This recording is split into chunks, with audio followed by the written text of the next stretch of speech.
Hello, viewers, and welcome to Transatlantic Tea Time with me, Joe Hills. In this episode, we will be discussing the very concept of time itself. Time is a commonality between our two countries, the United Kingdom of Great Britain and Northern Ireland, and the United States of Great Hawaii and Northern America.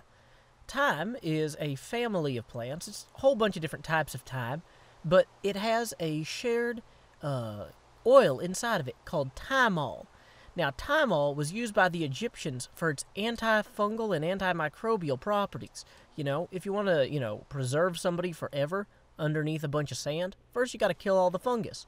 See, if somebody wanted to preserve me right here below a bunch of sand, they could. They'd have to come do that. But, that's fine. We will let them later. We have more to do. Thymol and its antimicrobial properties is super popular. In fact, it's in a lot of mouthwashes, which is very important when you travel overseas. You want to make sure that you take the absolute best care of your appearance, and the projection of your breath is one element of that. For example, were I to introduce myself to one of you, fair British viewers, on the street, you would like my voice to be carried by a sweet breath, as though of fresh air. And that is why I just chugged that mouthwash, so I could have this conversation with you in peace and serenity, olfactorily speaking as well as vocally. Now, it also can be used in hand wash stations, so here we go. Clean hands for health and safety. And it also can be used, because of the short half-life of thymol, it can be used as an insecticide. Boom, all the bugs are now dead. And I could just cut this up and eat it and be perfectly fine if I had a way to cook it here with me. Now, of course, when everyone hears thyme, what they think of is, of course, the greatest timepiece in the United Kingdom. No, not the Royal Watch, but Elizabeth Tower, home of Big Ben, which is a particularly large bell. Now, the bell in Big Ben was cracked during its initial use because they used a hammer that was 2 times as heavy to smack the bell.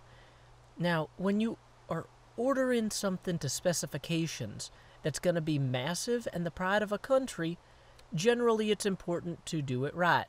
So they fixed it and did it right the second time, and now Big Ben is still in use today. Now, learning from our mistakes isn't just something the British do, that's also something the Americans do. We're always revising things too. And that's why our most famous timepiece is now on its 5th generation. The iPhone 5 pocket watch is something that's available worldwide and is recognized as a symbol of American dominance of that one part of the market where you have things that are made by Apple and other people make similar things, but okay, it was made by an American company, but yes, the Chinese manufactured it, yes, but it's a pretty good watch. It's pretty fancy, pretty expensive, big status symbol. Now, our status symbol is held by the individual, whereas the status symbol of Big Ben is held, once again, in Westminster Abbey? Castle of Westminster? Westminster Building. I should probably get a British person on the show to help me with some of this. I'll keep that in mind for next time. Anyway, until next time, y'all, this is Joe Hills from Nashville, Tennessee. Steep adventurin'.